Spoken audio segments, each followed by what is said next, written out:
ኤቢ ኤቢ እናቴ አንቺ ኤቢ እዛን ቀን በዱላ ካስደቀሽኝ በኋላ በቃ ራሴን ሆስፒታል ሆኜ ነው ያገኘሁት። በቃ የሌለ ጸድ አባት ነው ያለሽ። በጣም እድለኛ ልጅ ነሽ። አዎ ከመጀመሪያም ጀምሬ ያውቅ ነበር። አንተ ራስህ አይዞሽ፣ አልሞትኩም፣ ራሴ ነኝ። ኧረ እንኳን ደስ አለሽ የታለም እንዴ! እንኳን ደስ አለሽ እግነቴ ጉድነት። አዎ እኔ ሰው አልገደልኩም ነፃ ነኝ። አይደል? ከዚህ በኋላም አልታሰርም። እንዴው እንኳን የሰማዩን ቤት ነጣውሽ ምድሩ ዋ እኔ ቆማለሁ። እጅግ የሚገርምና እጅግ የሚደንቅ ነገር ተፈጠረ። ስንቶቻችሁ ናችሁ ይህ ልጅ አልሞተም አቢጌልን ለማስተማር አቢጌል ከስተቷ እንድትመለስ ከጥፋቷ እንድትታረም ጥሩ ልጅ ሆና እንድታድግ ጋሽ ደረጀ የሰሩት ድራማ ነው ብላችሁ ስንቶቻችሁ ገምታችኋል?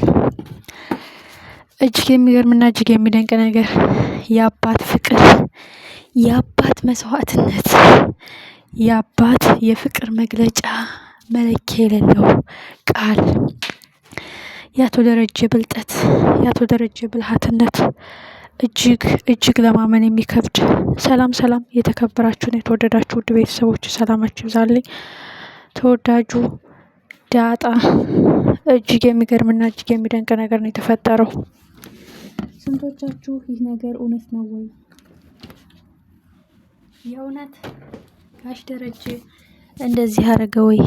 አቢጌልን ትምህርት እንድትማር ከስተቷ እንድትማር መልካም ሰው እንድትሆን ያረጉት ስራ ነው ብላችሁ ገምታችሁ ታውቃላችሁ? በዚህን ያህል ልክ የመሄድ አቅም አለው? በዚህን ያህል ልክ የእውነት ጋሽ ደረጀ ተሳክቶለታል። እጅግ አጓጊና እጅግ ልብ አንጠልጣይ። በስተመጨረሻም አቢጌል ወደ ቤት ስትመጣ ስንቶቻችሁ ናችሁ የጠረጠራችሁት? ይህ ነገር ወዴት እየሄደ ነው? ይህ ነገር ምን አይነት አቅጣጫ ይዞ እየመጣ ነው? የእውነት ልጁ አልሞተም ወይ? የእውነት ልጁ በህይወት አለ ማለት ነው? አቢጌልን ለማስተማር የተደረገ ድራማ ነው። ግን ወይዘሮ ማርታ እንደዛ እያለቀሰች እንደዛ በጭንቀት ሆና ማለት ለማመን የሚከብድ ነው። ስንቶቻችሁ ናቸው የገመታችሁት? እኔ ማመን ነው ልክ እንደ ጣጣና እንደ አቢጌል ነው የደነገጥኩትና በጣም ይገርማል። የአባትነት መለኪያ፣ የአባትነት ተምሳሌት፣ የፍቅርን መስፈሪያ የሌለው እውነተኛ ፍቅር እንዴት ደስ ይላል! በጣም የሚገርምና የሚደንቅ ነገር ነው። ጋሽ ደረጃ ያስተማሯት አቢጌል ካሁን በኋላ መልካም ልጅ፣ ቀና ልብ ያላት፣ ለቤተሰቦቿ ታማኝ፣ እውነትን ይዛ የምትቆም፣ ለቤተሰቦቿ ቅን ልብ ያላት ትሆናለች ብለን ተስፋ እናደርጋለን። አቢጌል ካሁን በኋላ መልካም አስተሳሰብ ያላት ልጅ ትሆናለች ብለን ተስፋ እናደርጋለን። የሚገርምና የሚደንቅ ነው የጋሽ ደረጀ የፍቅራቸው ልክ፣ ለቤተሰባቸው ያላቸው ክብር። አቢጌልን መክረው ከእጅ አመለጠች ብለው እሷን ለማስተማር የሄዱበት ርቀት፣ የሄዱበት ሲስተም፣ የሄዱበት የብልጠት ሂደት በጣም ይገርማል። ኦልሬዲ በጣም ስትረሱ ነው ነበረ አቢጌል።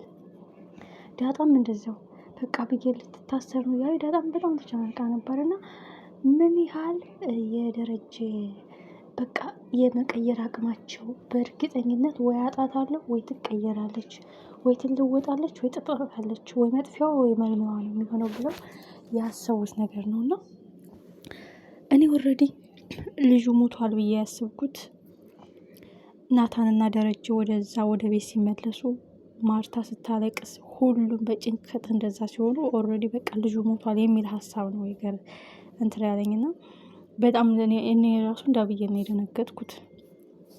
ካሁን በኋላ ነገሮች ምን ይፈጠራል? አቢጌል ኦልሬዲ ካሁን በኋላ አባቷ ምን ያህል እንደሚወዳት፣ ምን ያህል ለእሷ መስዋዕትነት እየከፈለላት እንደሆነ፣ ምን ያህል ህግ እንደምትማረው ሁሉ ለእውቀት ለእውነት አጠቃላ እንደምትፈልገው ሁሉ እምነትና ብልጠት፣ ታጋሽነት፣ ታማኝነትን እንድትጨምርበት ከሁሉም የተጨመቀች እንቁ የሆነች ልጅ እንድትሆንለት ነው የሚፈልገው እና አባዬ ምን ያህል የፍቅርህን ልክ ብታሳየኝ ነው?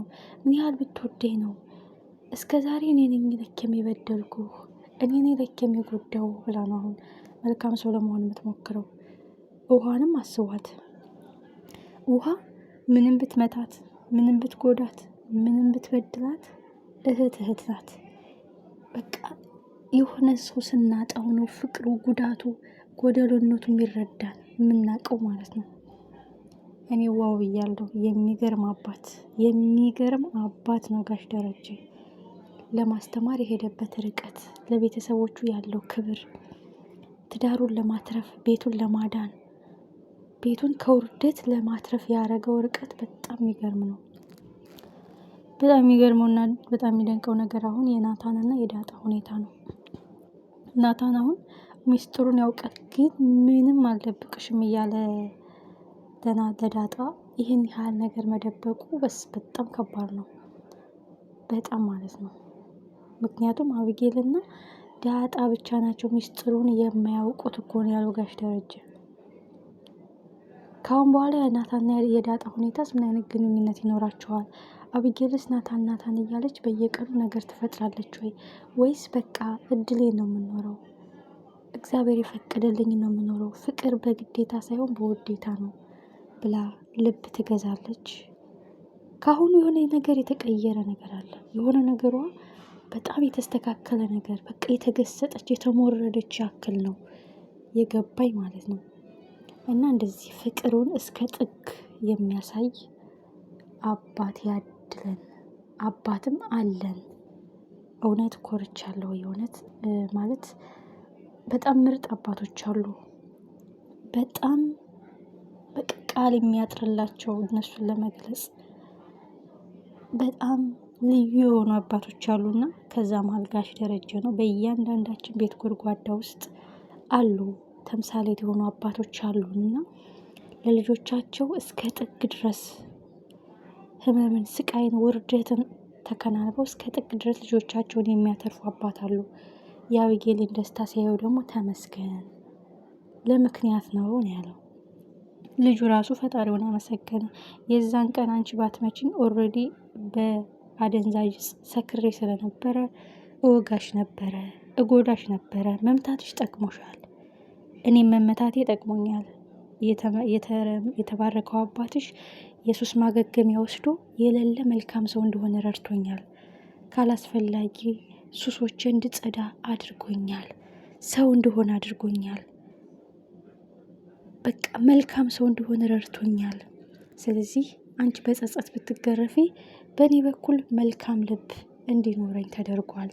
በዚህ ደግሞ በፈጣሪ ዘንድ ታገኙታላችሁ። የእውነት ደግ አባት፣ ቃል የሚያጥረኝ እሱን ለመግለጽ የፍቅሩን ጥግ ያሳየልሽ አባት ነው ያለሽ በማለት እንግዲህ ሰፕራይዝ አድርገዋታል። በጣም የሚገርምና የሚደንቅ ነው። በስተመጨረሻ እንግዲህ አብጌልን ወደ እነ ናታን ክፍል ስትከንፍ ሄዳለች። ኦልሬዲ ናታንና ዳጣ አብረውን ያደሩት ምን ይፈጠራል? የበፊቱ ጸባይ ይመለሳል ወይስ መብታችሁ ነው ብላ ትተዋቸዋለች። እጅግ አጓጊ ልብ አንጠልጣይ